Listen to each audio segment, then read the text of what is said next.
Hey everybody, welcome to another Fwoosh video review. Today we're going to be taking a look at Hasbro's Transformers Generations Combiner Wars Dragstrip.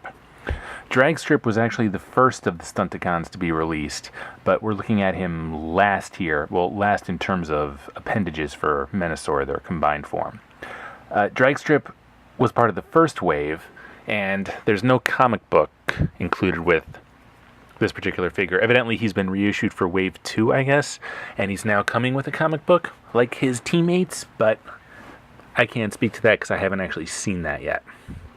So he's just on a basic blister card here, and evidently instead of a comic book he comes with a little collector card, which is kind of odd since none of his other teammates do, but whatever.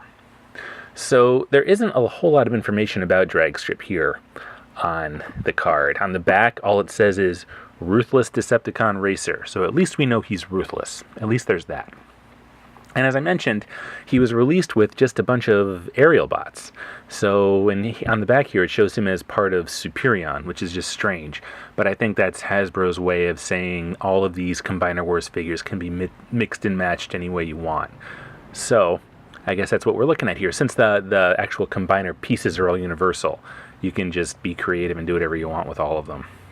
So this is Dragstrip, and we're going to get him open in a second here and see why he's one of the larger peg warmers from this new series. I guess, at least in my area, he is the #1 peg warmer.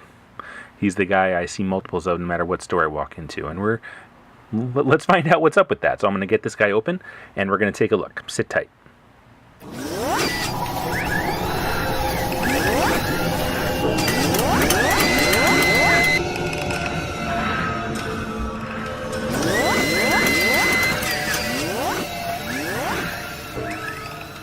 Here is Dragstrip out of his packaging, and out of his packaging, he's actually much better a figure than I thought he was going to be.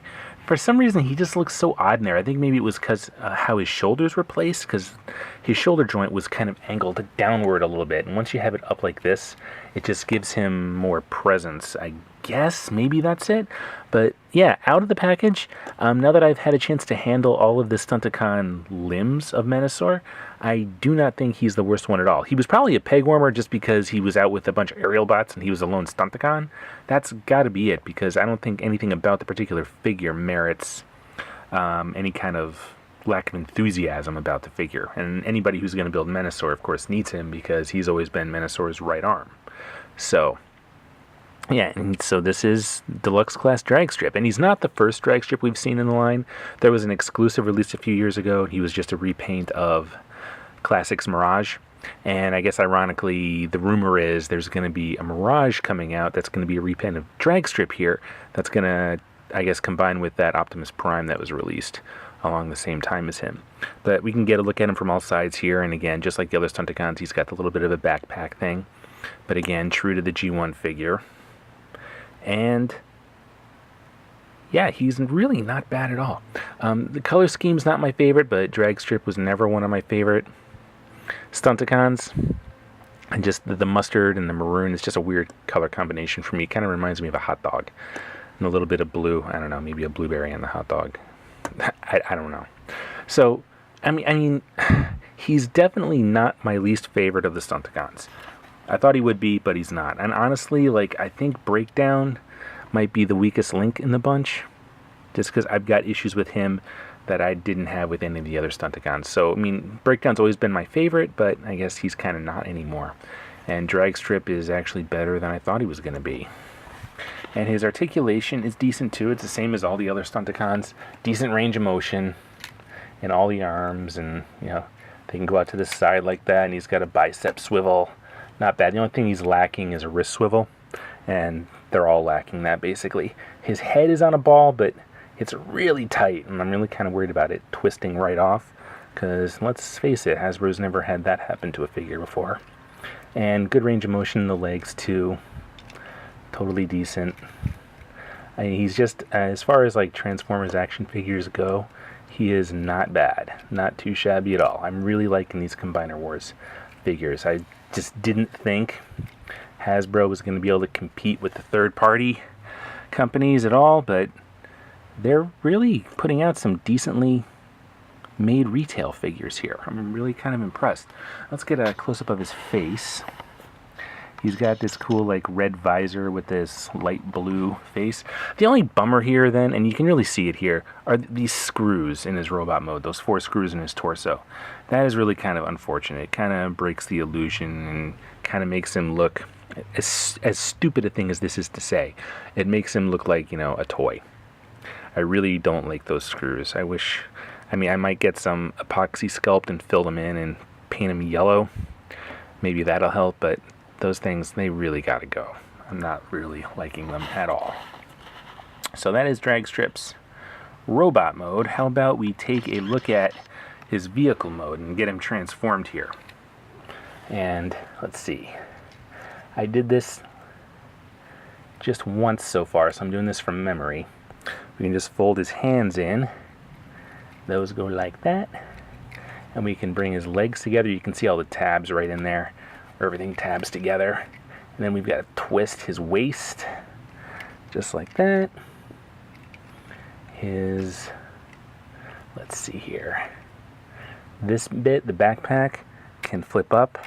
And it can flip around. And we got to turn his head around too. I don't think I pointed out that I did that. That's just to conceal his face while he's in car mode, and there's some tabs that tab in. His head fits in there kind of snugly. And then once we have the back end, we can push that forward. Again, there's more tabs that tab in there. And then the arms, well, yeah, they just kind of slide into place like that. And there is his race car mode. Formula One or whatever it is. I don't know anything about race cars. I just know there is a Formula One race, a car called a Formula One, basically. And again, it's not too shabby at all. It seems really kind of long. Like, I feel like this car should probably be smaller than the average Stunticon, but he's definitely going to be a larger car mode here. But again, from all angles, it looks pretty good. It's convincing. Even the bottom end, we don't see a robot screaming at us. I mean, if it wasn't for the head here, the illusion would be pretty successful. So not too shabby. Not too shabby at all. So I'm going to get him back in his robot mode here, and then we're going to put him in his combined Menasor right arm mode. So to get him back in his robot mode, I guess we can flip that around. Oops, his head wants to come with it. There's a peg here and a little hole where the peg goes right there. So that keeps the backpack in place. Twist his head around. Bring his arms and shoulders out. Pull the legs down. And flip his hands out. They're not a nightmare ratchet job like Wild Rider and Dead End were. So there he is back in robot mode, and he comes with his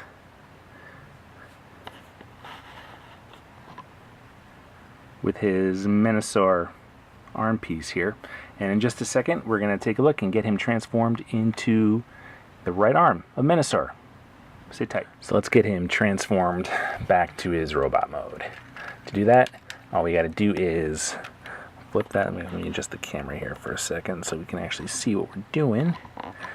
We flip the front part of the car up. We can spin his head around. This twists. There's a peg right here and a peg hole right here. Just line those up, and that keeps his backpack in place. Flip his arms up. Flip his arms up, and we can pull his hands out. And then pull that down. Twist his waist, and presto, he's back in robot mode.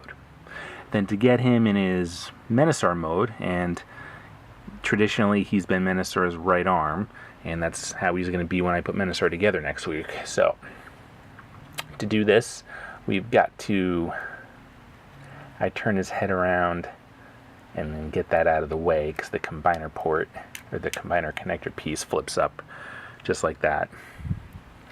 Let's see. Flip his hands in. His arms are supposed to flip up like this. And then the shoulder pieces come down like this. And then we twist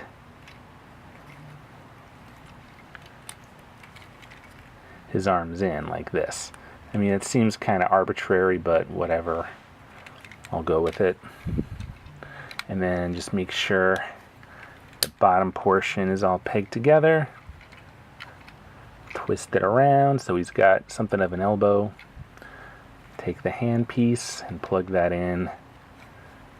And presto, there is Menasar's right arm.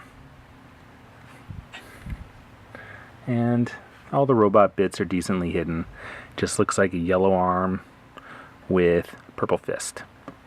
I'm not going to bother with the leg mode because it's Dragstrip, and Dragstrip is Menasar's right arm, darn it. So that's it, and I'm just going to get him back in robot mode real quick since it's really simple to do. Twist that around, push that down, separate the lower body parts, flip the arms around,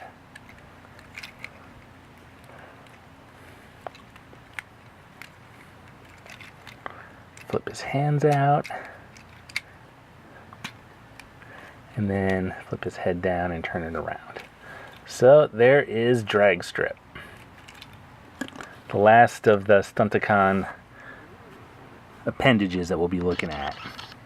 So all that's left now is Blackjack and Motormaster himself, and we're going to be looking at those two next week, and then we're going to be putting Menasar together. So be sure you check back with us real soon and check that out.